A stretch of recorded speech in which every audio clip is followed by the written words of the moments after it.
Darkcast Network. Welcome to the dark side of podcasting. When Mattie Mitchell was watching her great-grandchildren at their Wichita, Kansas home, she decided to lie down and go to sleep with them. After all, what could be safer than keeping the little ones close? But when Mattie woke up at around 3 a.m. on September 5th, 2001, her 4-year-old great-granddaughter, Jaquilla Scales, was gone. Mattie wasn't sure what had happened, just that Jaquilla had disappeared while she and Jaquilla's 2-year-old brother, Marcus, peacefully slept. An intense search was launched, but Wichita Police weren't able to find the little girl. If she had wandered off, surely she would have been found quickly. Instead, for over 20 years, Jaquilla's family has been searching for answers and begging the world not to forget the boisterous little girl who vanished in the middle of the night. When a person goes missing, there's a special kind of pain in the not knowing. I want to tell the stories of those who never came home. Today, I want to tell you the story of Jaquilla Scales. I'm Kona Gallagher. And I'm Ethan Flick. And this is And Then They Were Gone.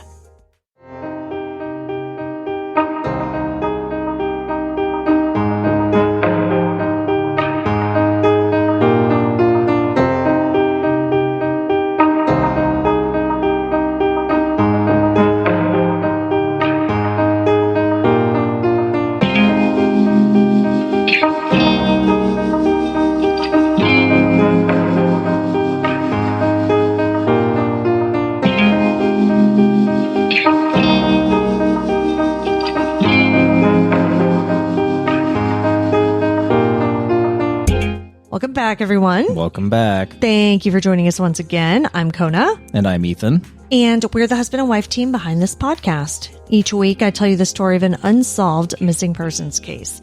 Ethan doesn't know anything about the case going into the episode, and he's here to provide his reactions and questions in real time, hopefully asking some of the same ones you have at home. So this week's episode is going to be on the shorter side, simply because there isn't a lot of information out there on Jaquilla and her disappearance. That's sad, though. Yeah, her story did garner local media attention at the time, but she disappeared just days before 9/11, so she was quickly overshadowed. In addition to that, in the early 2000s, missing Black kids from poor neighborhoods didn't garner the media attention that other missing persons cases did. But Jaquilla was only 4 years old when she went missing. She had just started preschool, and her family still deserves answers. Jaquilla deserves to be talked about. So let's just get right into the case of Jaquilla Scales. Jaquilla Yvonne Scales was born on March 2nd, 1997 to Eureka Scales. Now, Eureka was only 14 when her daughter was born. Whoa, that is really young. Yeah, and Jaquilla's father wasn't involved in the girl's life. When Jaquilla was born, Eureka was living with her grandmother, Mattie Mitchell. Now, she had already been living there for several years because Eureka's mother died of complications from sickle cell disease when Eureka was just 7 or 8 years old. That's really sad. Yeah, and Eureka's father also wasn't in the picture. So, so she just had been living with her great-grandmother. And because Eureka was so young when Jaquilla was born, she asked her grandmother to take custody of the baby. Now, I don't know, I'm sure there were legal reasons for this or, something that made her want to do this because they did live together, So it's not like Eureka asked her grandmother to take custody and took off or anything like that. Around 2 years after Jaquilla was born, Eureka gave birth to another child, a son named Marcus. Now, Eureka would have been 16 or 17 by then, so I believe that she retained legal custody of Marcus. Eureka and her 2 children shared a room in the back of Mattie's house in Wichita, Kansas. And apparently 2 uncles also lived with them in the small ranch-style home. Jaquilla was nicknamed Grammy Boo by her family because she was an old soul. Grammy Boo? Yeah. That's adorable. I know. They've said that she got the nickname because she was bossy and acted like an old lady. She was very talkative and loved to wear colorful barrettes in her hair.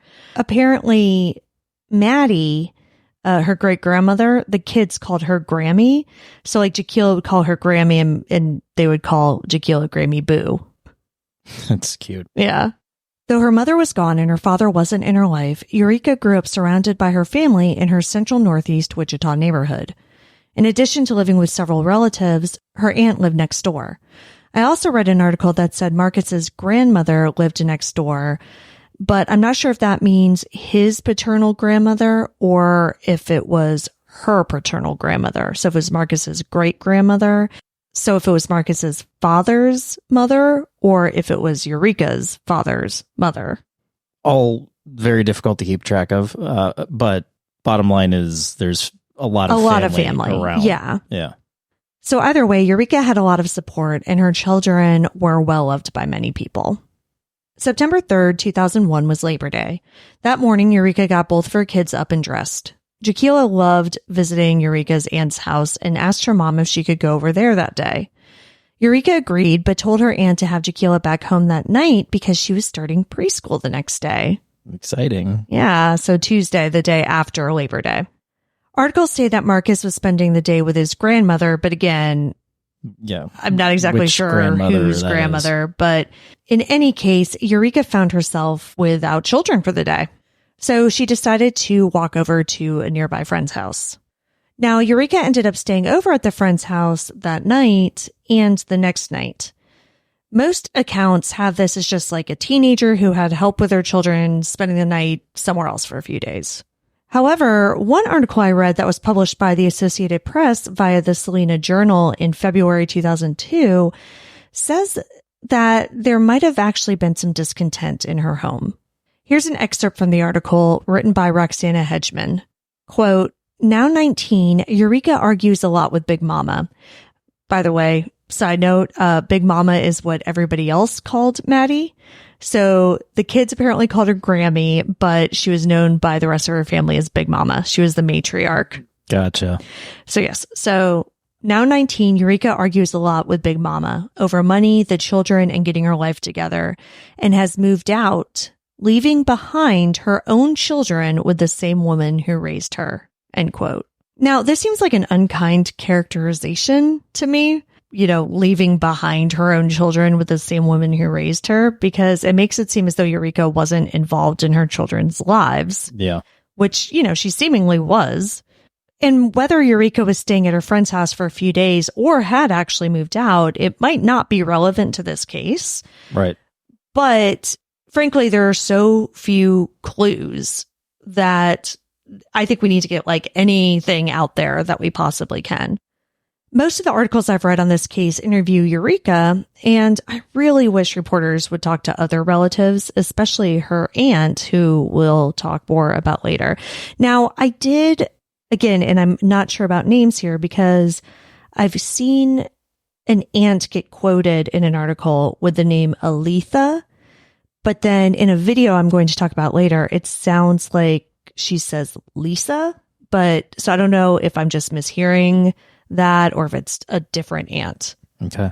So in any case, the AP reporter interviewed Mattie for this article that I was just talking about, the one in February 2002. So not only do we get a different perspective on the living arrangements, but we also get a detailed timeline of the evening leading up to Jaquilla's disappearance. Because remember, Mattie was there, Eureka was not. Right.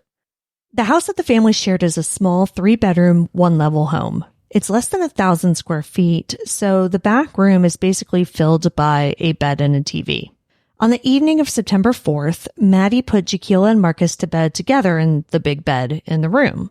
At around 8 p.m., she took her medication, which she was on for arthritis and various other medical conditions.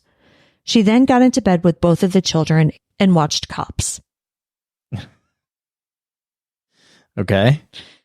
Which I have spent many a night alone in hotel rooms because for whatever reason, for the longest time, anytime I'd be in a hotel room, flipping through the channels, there would be a Cops marathon on. Yeah. So I can relate to this. According to Mattie, her medication makes her sleepy.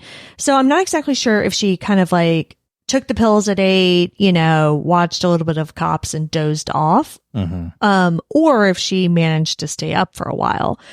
But either way, she was awake at around 12:30 a.m.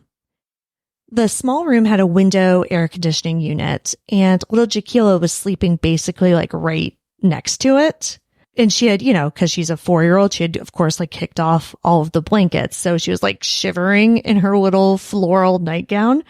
So Mattie, covered her up and turned the air conditioner down. She then went to sleep, not knowing that it would be the last time she would see her great-granddaughter.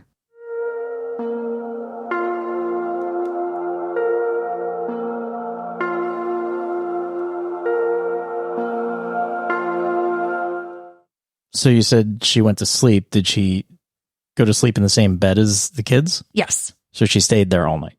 Yes. Okay. Yeah, so the bed, I'm not sure if it's a queen size or a king size, but basically the three of them were all kind of snuggled up in it. Mattie next woke up at 3 a.m. So remember how I said the bedroom was in the back of the house? Yeah. Well, it also had a back door, the bedroom. The bedroom had a back door? Yeah. Okay. And so when Mattie woke up at 3, the door was wide open and Jaquilla was gone. Shit. I mean, that's terrifying. Mm-hmm. But Marcus was there. Yeah.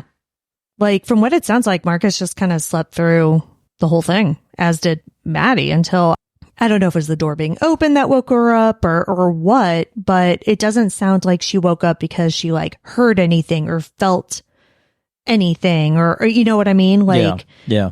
I think she just kind of woke up like a lot of people do in the middle of the night and then noticed the door was open and then noticed that Jaquilla was gone. Mattie called 911 at 4:06 a.m. Soon, dozens of officers were canvassing the neighborhood and interviewing neighbors. At around 4:30, Eureka and her friend were still up and watching TV. Now, remember, they're close by, like, because Eureka just walked over there. Mm-hmm. So they're watching TV and hanging out, and they keep on seeing police cars drive by. Yeah. So at one point, they went outside to kind of like see what was going on and, stayed out for a few minutes or whatever, and then went back in. But shortly after they went back inside, there was a knock at the door. A Wichita police officer was standing there and asked Eureka if she had her daughter. Confused, she said no, that Jaquilla was staying at her grandmother's. And that's when Eureka found out that her daughter was missing.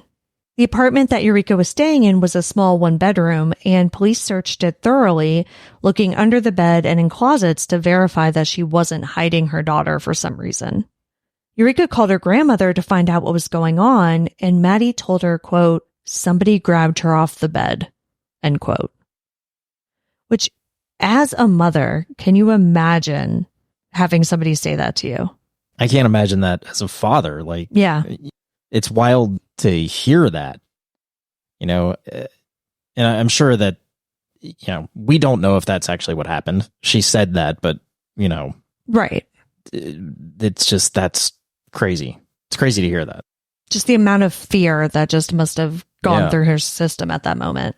So when this investigation begins, police don't know if they're looking at an abduction or a case of a little girl who got out of bed and wandered off on her own.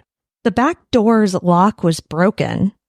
Had it been broken before? Yes. Okay. This was like a known thing and it had been broken for I don't know how long, but it had already been broken. So it didn't lock and it hadn't locked for some time.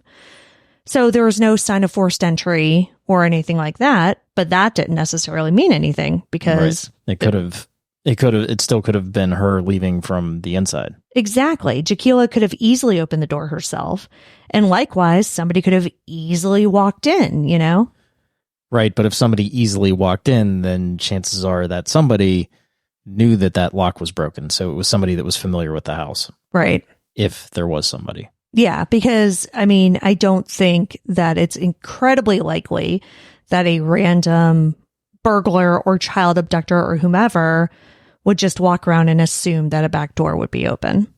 Yeah, or know that the back door led to where the children were sleeping. Right. And if it was a burglar, you don't just go, oh, wait, no, I'm not going to go for the TV. I'm going to go for the kid instead. Just go snatch this kid, right? Yeah, usually it's one or the other. Yeah. That's kind of what they're dealing with, right? Like either she walked off or somebody came in and grabbed her. But to Eureka, like neither of these possibilities made any sense to her. Jaquilla wasn't the type of child who would just wake up in the middle of the night and wander out into the pitch black. Also, Eureka's dog, a chow named Bebe, was tied up out back. And according to Eureka, that dog would bark at everyone, including her. And it was her dog. So she doesn't understand how either Jaquilla could have gotten out silently or how an intruder could have gotten in without disturbing anyone. One question that I haven't seen answered is whether or not anyone else was home at the time of Jaquilla's disappearance. So I mentioned that 2 uncles lived there as well. Mm-hmm. I've only read that in one article, and I've never seen either uncle mentioned anywhere ever. So I don't know if maybe they lived there at one point and they weren't living there at that time. I don't know if they were living there and weren't home. I don't know if they were sleeping in the other bedroom next door. Like, I have no idea, unfortunately. In just about every interview I've seen and read with Eureka, she expresses incredulity at the story of how her daughter went missing. She never publicly accuses her grandmother of anything, but it does seem that there might be more to the story between them than what has been made public. You know, the one thing that I kind of found interesting is in all of these interviews, it's almost as if like one or the other is interviewed. Like, I've never seen any interviews or read any interviews that seem to have them both together being interviewed. And I feel like typically in cases like this, you would.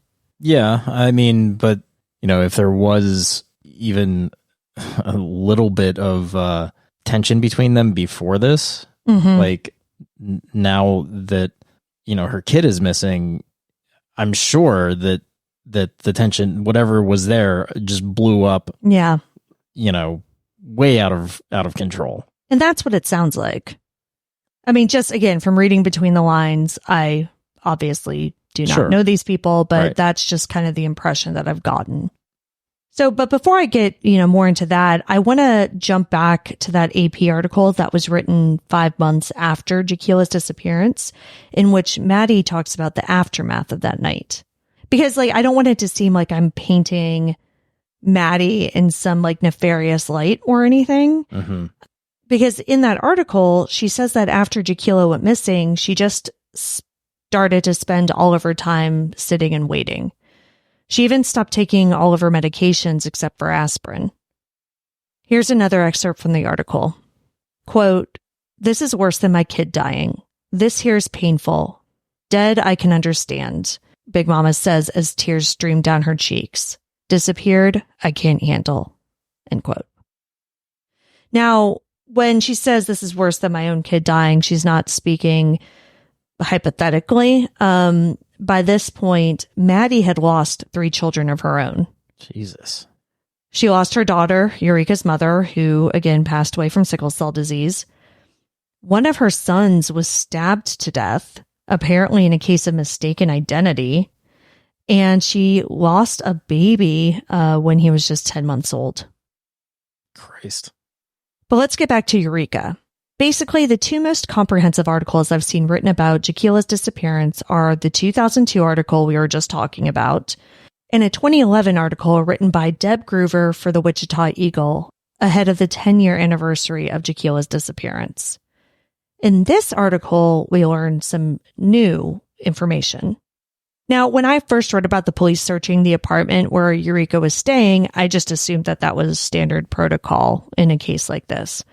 And, you know, it very well may be, but the idea that Eureka was potentially hiding her child initially came from Mattie during her 911 call. Interesting. Yeah. Mattie told the dispatcher that, quote, she just woke up and one of her grandchildren is missing, end quote. She also said that she had custody of Jaquilla and, according to the report, was, quote, not sure if mother would have snuck in and took the child, end quote. But I'm curious as to why she would even think that. Yeah, I am too. And I don't know if there's like a deeper meaning behind that, or if it's simply, it's 4 a.m. I woke up in the middle of the night. I'm panic stricken and I'm just like throwing ideas out there. Yeah, like where grasping at straws for like an explanation for this insane thing that seems to have happened, you know? Yeah. She also told the dispatcher that Eureka, quote, normally stays in the area of 13 and Grove, end quote. She also said that she had checked that area, so it seems as though she looked for Jaquilla for about an hour before she called the police. And I think that's really helpful because, like I said, I mean, all of the articles say that she woke up at 3 a.m., noticed Jaquilla was gone, but then it says that the 911 call was 4:06. Right, yeah. So, like, what happened for that next hour? And, you know, we don't have like a detailed accounting of that timeline. Sure. But again, she did tell the dispatcher that she had already gone to that area to look. She didn't knock on the door or anything, but that at least makes a little bit more sense. Yeah, I mean, at least it shows that she went out looking for her. The next part is from the article, and I believe it gives what could be crucial information. Now, this is coming from Eureka. She tells the reporter that the story back then was that Jaquilla had been asleep in bed with Mattie and Marcus, which, you know, is what is repeated in every single article. But Eureka said that she's actually heard different versions of the night. She said that she had also heard that the kids were asleep, but that Mattie was in the bathroom when Jaquilla disappeared. So where would she have heard that version from? One would assume her grandmother, one would assume Mattie, but she doesn't say. I mean, that's a lot different. If she that's what I mean. Got up and went to use the restroom and then came back and the door was open. Yeah. Like, that's a huge difference than her waking up, seeing the door open and then realizing that Jaquilla was gone. Now you're talking, I mean, one thing's terrifying enough, the first version, but the thought that somebody was possibly watching them and waiting for an opportunity. Yeah, I mean, that's a whole different situation, right? And, you know, the fact that there are different versions of the story is terrifying in and of itself. Right. Now, obviously, time goes on. Yes, little details here and there can change with memory, but that's a huge detail to change. Right. And I don't want people also to get the wrong impression because, you know, the way I've described Mattie so far is she's a great-grandmother. Her adult daughter passed away. You know, she's got like this granddaughter, her kids, you know, et cetera, et cetera. She's on medication for arthritis. She's going to bed and watching Cops. Mattie was like 56. Wow. When all of this was going on. Yeah. So not like would in theory still have her cognitive abilities. Exactly. And, you know, again, we don't know like sure. whatever. But yeah, we're not talking about some 90-year-old lady here. Right. Who, you know, maybe is a little bit more forgetful. Right. So the big question after this article, which again came out 10 years after Jaquilla's disappearance, and this whole thing about the possible story changing, I've never read anywhere else, but it came directly from Eureka, you know? Like, it's insane to me. Yeah. But it seemingly indicates, like I said, that Mattie could have been changing her story. So if that's the case, why? As the hours passed after Jaquilla was reported missing, the search grew. Soon, search parties made up of police officers and volunteers were out canvassing and handing out flyers. The KBI and FBI got involved in the search. Soon, just about every detective in Wichita was working on the case. They searched on foot, by air, and in nearby bodies of water, but there was no sign of the 4-year-old. Citizens called in tips and sightings, but nothing panned out. Darren Pruitt lived across the street from Mattie and her family back in 2001. He said that during the initial investigation, police blocked off their road and searched the neighbors' houses and yards. He said that they came inside his house and looked inside his cabinets and under tables. Thinking, again, she had wandered off, maybe wandered into a neighbor's house. Yeah, was hiding somewhere. Yeah, and, you know, I saw news footage of the searches. They were doing, like, shoulder-to-shoulder searches in fields. You know, I saw cops, like, looking in boats that were parked in front of people's houses, you know, things like that. They were really looking in every nook and cranny, thinking that she really just wandered away and was probably hiding somewhere. Police, of course, questioned the family, but we don't have too many details on that. We do know from the 2011 article that Mattie and Eureka were, of course, questioned, as well as Eureka's aunt, her aunt's husband, and the next door neighbors. Eureka was also given a polygraph, but I've never seen the results released publicly. Shortly after her daughter's disappearance, Eureka was dealt another blow when the state took Marcus away, citing concerns about the family's living situation. Eureka was shattered. She basically locked herself in her room and went into a deep depression.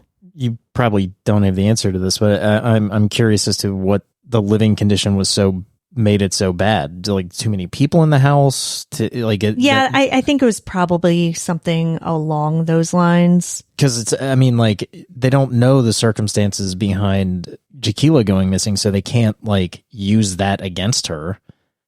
Yeah, I don't know. Eureka told the Wichita Eagle, quote, "My life ain't been the same. They take something very precious from me.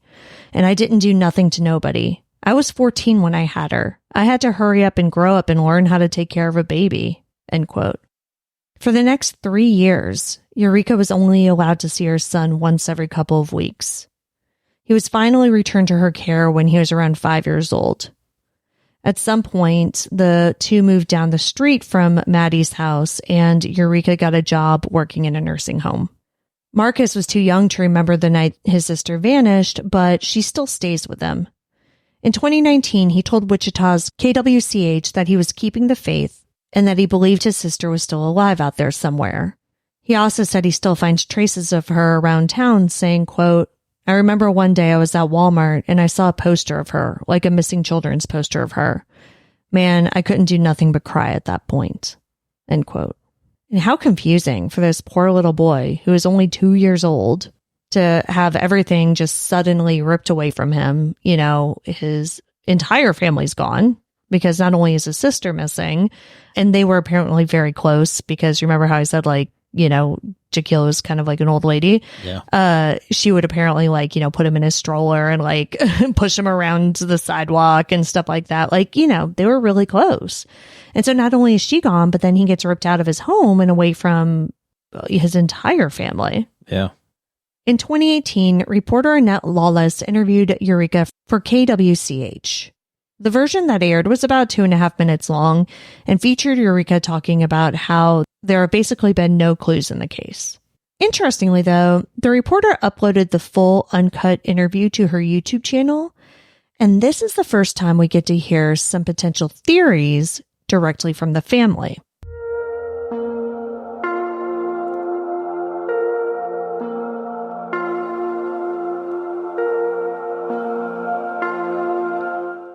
Now, I know this reporter was there to interview Eureka, but I wanted to scream when I was watching this interview because at one point, a voice off camera interjects with some very interesting information. But Lawless, is focused on interviewing Eureka and doesn't ask any follow-up questions. Because this is off camera, she's obviously not mic'd up, so it's really hard to hear. But I want to play this section of the interview for all of you so you can hear it and see what you think. I just don't understand why it even happened. I mean, like I said, I'm not into drugs. I'm not a gangbanger. I'm not in the streets. I just couldn't understand why this happened like that. What did I do? What did she do? I mean, is it over jealousy? Because we didn't have nothing. I mean, I was a teenager raising kids. I just think it had something to do with that argument that all of y'all had that day. And that boy said that something about happening to your baby. Right. And that's how it all started. Girl sat there and lied and said that she was pregnant. And when I don't know what happened with her, Rika, I don't know what happened to her. They said that I said that she wasn't pregnant. I was like, I didn't even know you was pregnant. Yeah. I'm like, what? You know what I think, Rika? I think she told them people that she lost that baby and it had something to do with you. So. Because why else would he be in the yard talking about doing something to your baby? I really do it. I have always thought that. I just. They know who I'm talking about. So everybody want to get on camera because I go a whole another direction. No, I understand. Okay, so there was an argument. There was a boy in their yard saying something about something's going to happen to her baby. Like, yeah. So what the hell? yeah, I listened to this like many, many times today. Yeah. Trying to basically make sure I was hearing everything. And so this is kind of the transcript that I came up with. Okay. So from what I can tell, she said, quote, "I just think it had something to do with that argument that all of y'all had that day. And that boy said something about happening to your baby. And that's how it all started.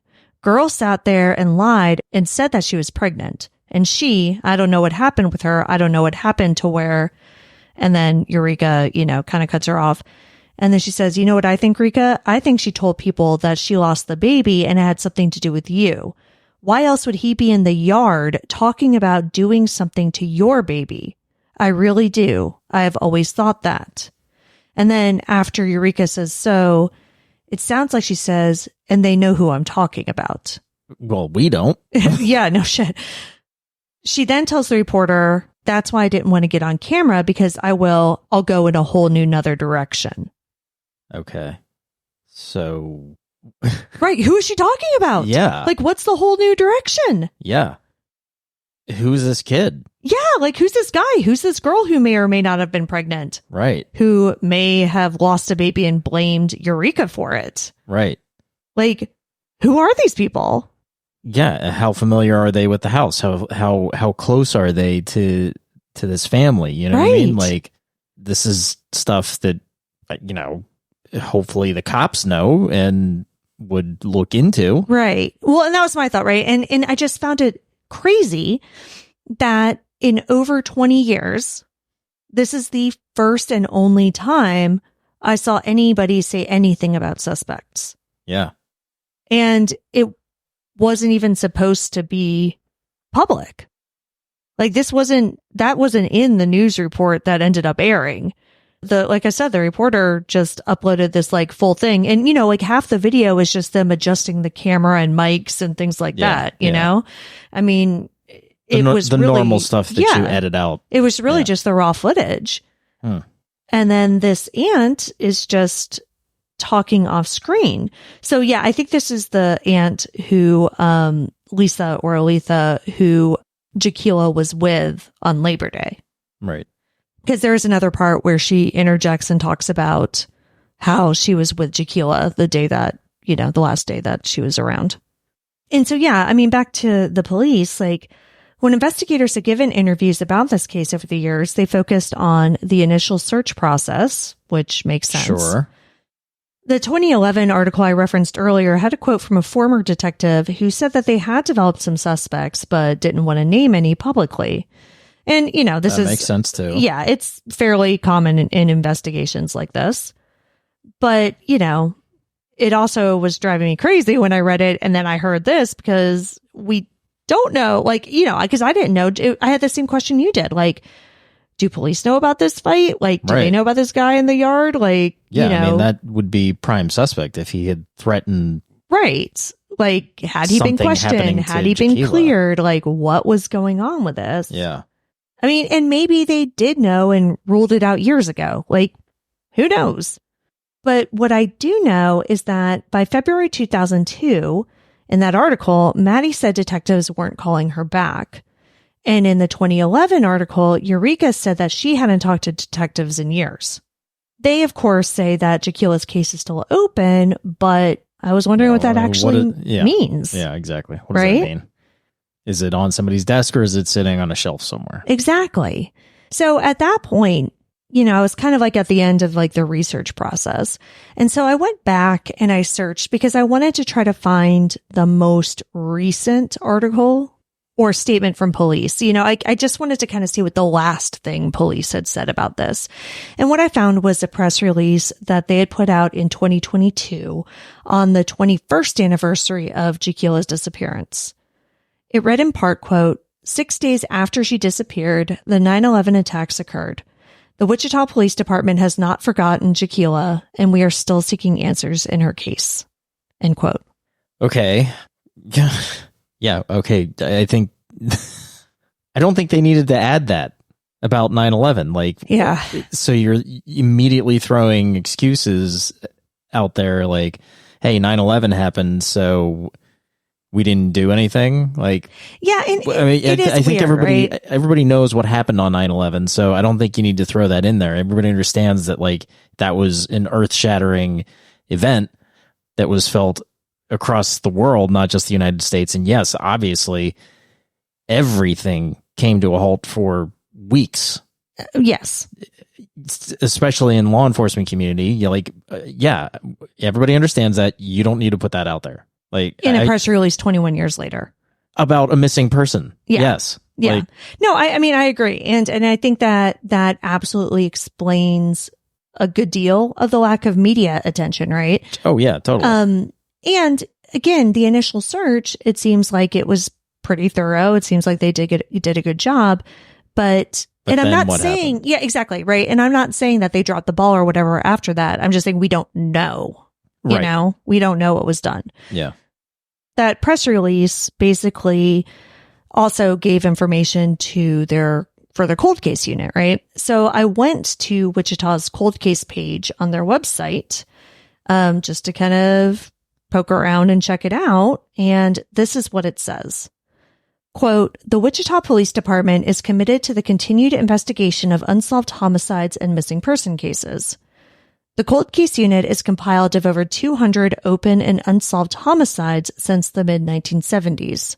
These cases will not be forgotten, and the ultimate goal is to successfully close these cases with new information, updated testing, or witness cooperation that could lead to prosecution. End quote. Okay, there's 200 open homicide investigations. What about missing persons? Right. I found the omission of missing person cases from the second part of that to be interesting. Yeah, exactly. And what's also interesting is, okay, so like you go to the page, that's the top paragraph, right? Then below that, they have a list of unsolved cases, right? Of the people, the victims. And they're clickable links. So you click on one, it kind of opens up and gives you like the basic, like the date and, you know, basic facts, right? Mm-hmm. It's not all 200, but there's probably like 50, let's say. So I scrolled down. They were all homicides. Did not see a single missing person. Did not see Jaquilla's name.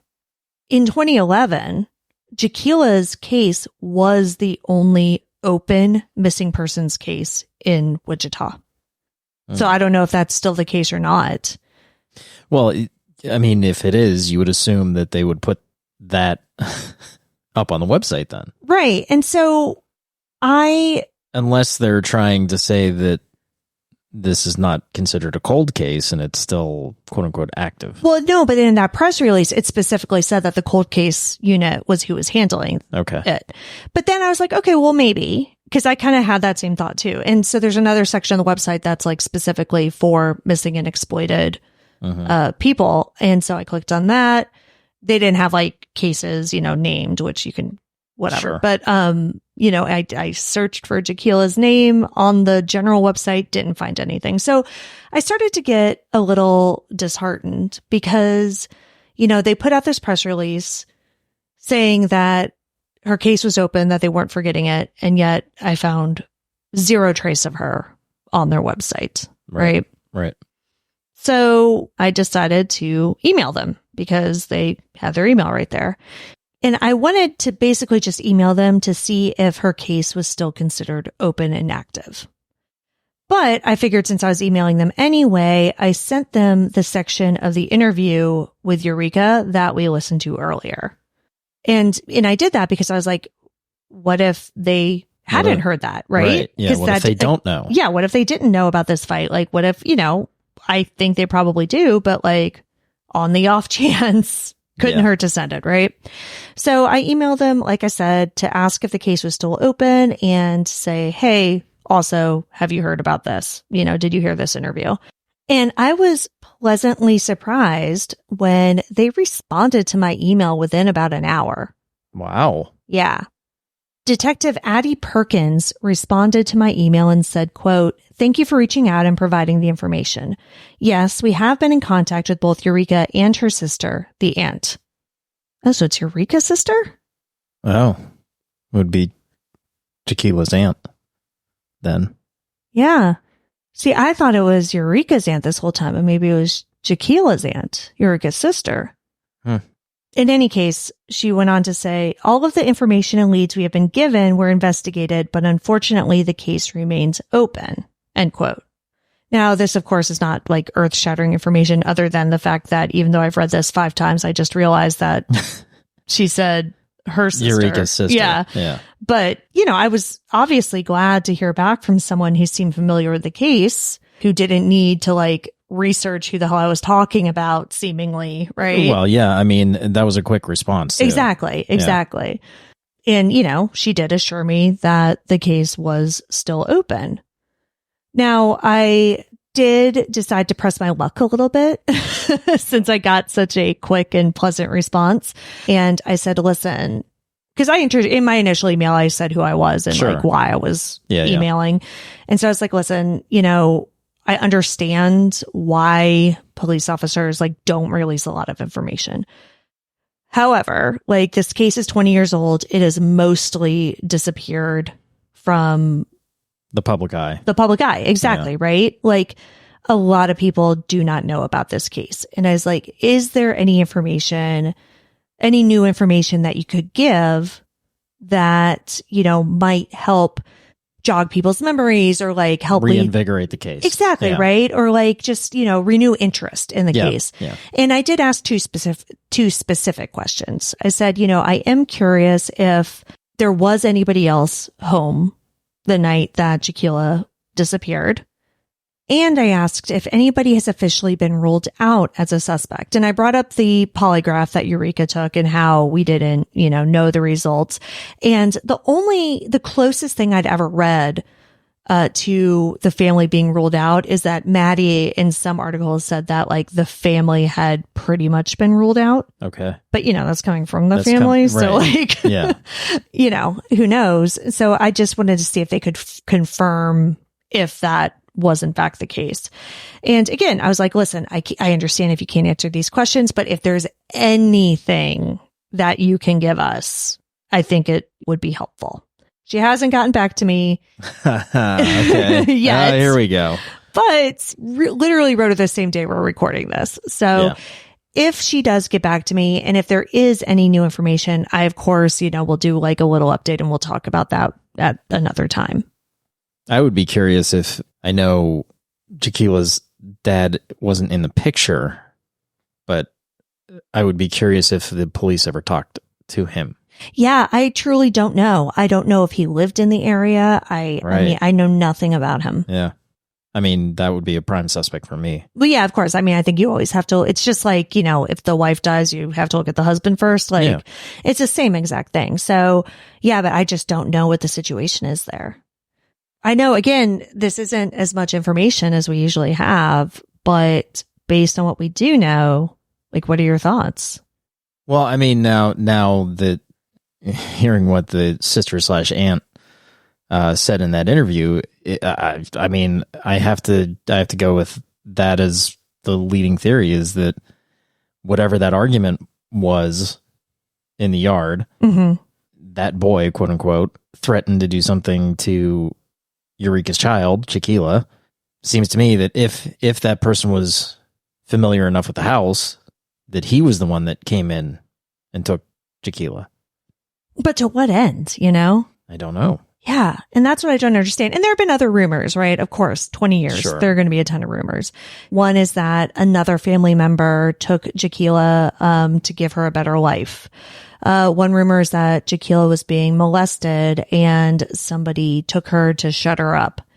And based on what evidence? They're just throwing out ideas. Exactly, right? Like anything, The one thing that does seem clear to me, or likely, I should say, is that to some extent, it does seem like an inside job.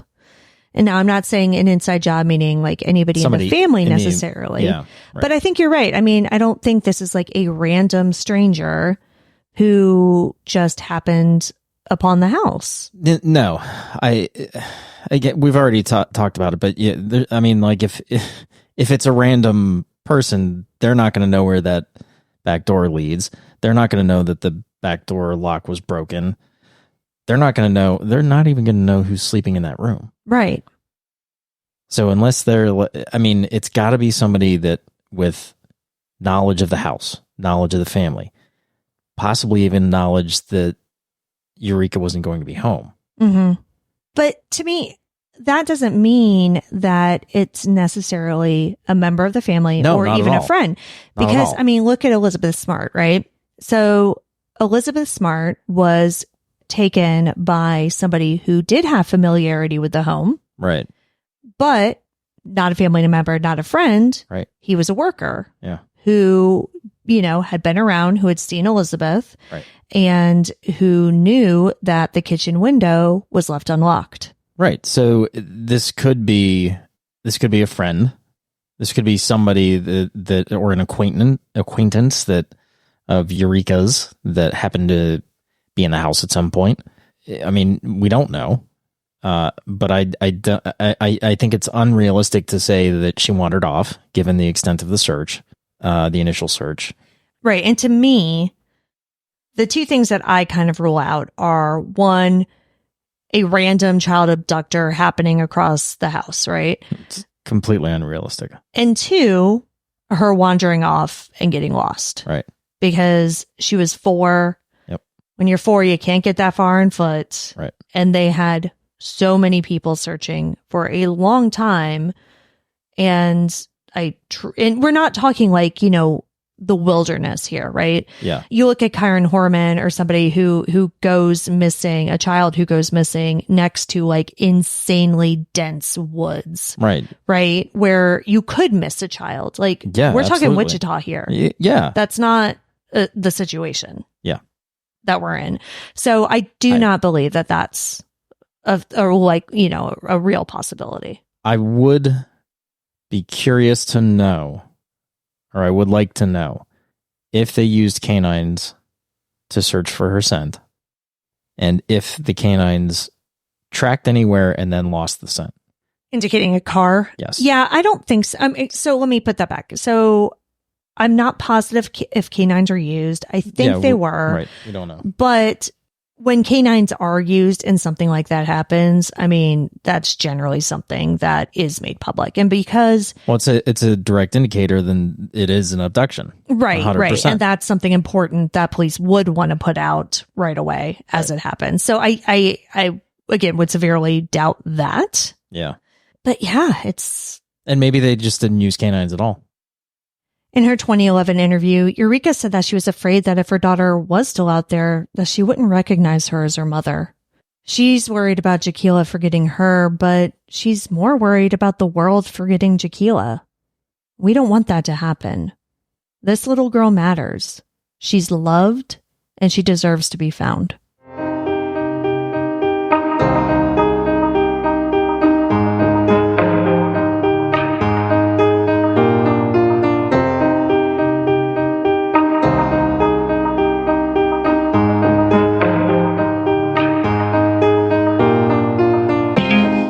Jaquilla Scales has been missing from Wichita, Kansas since September 5th, 2001. She's a black female with brown hair and brown eyes. She has a brown birthmark on the left side of her face and a scar on her upper right leg. Her top teeth are decayed. Jaquilla was approximately 3 feet tall and 40 pounds at the time of her disappearance. She was 4 years old when she went missing. She would be 27 today. If you have information regarding the disappearance of Jaquilla Scales, please contact the WPD investigators at 316-268-4379 or email the Cold Case Unit at coldcase@wichita.gov. If you wish to remain anonymous, you can send a tip to Crime Stoppers by calling 316-267-2111 or downloading the free P3 mobile app. You can see all the sources for this episode along with photos and videos at our website, andthentheyweregone.com. And be sure to follow us on social, And Then They Were Gone Pod on Facebook and at ATTWG Pod on Instagram and TikTok. If you like what we're doing, please subscribe and consider leaving a 5-star review on Apple Podcasts. It will help new listeners find us. And the more people that listen, the more chances we have of bringing someone home. And we'll see you here next week for a brand new episode. See you next week. And Then They Were Gone is hosted by Kona Gallagher and Ethan Flick. All research, writing, and editing is done by me, Kona Gallagher. Theme music is The Stork by Ketsa. Additional music is provided by Kai Engel. And Then They Were Gone is a Little Monster production. Hey, you can do it!